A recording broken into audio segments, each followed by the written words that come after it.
We're really excited to have Jord in our warehouse today, testing some of the ATA samples with the Jord Viper rig.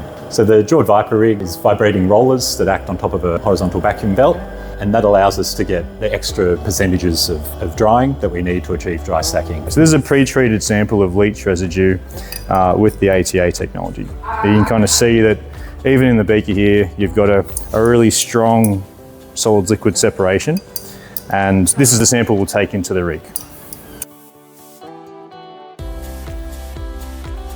Okay, so now it's under vacuum. You can kind of count the seconds down on the clock in your own mind. You can see the liquid level dropping pretty rapidly in the cell.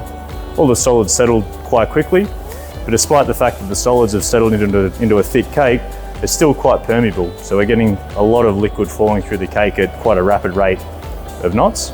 At that point, the cake's already fully formed.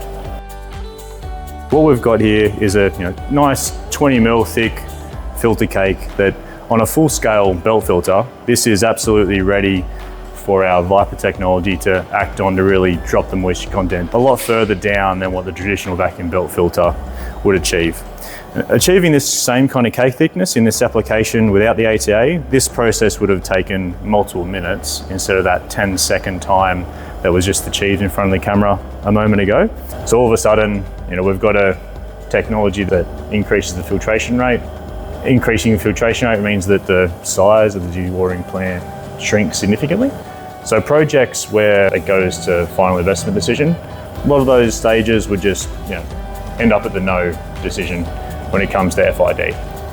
Cost is too high. We're able to come to that same project with a much smaller dewatering plant that might be 50% of the budget, 30% of the budget, and all of a sudden that same project gets approved.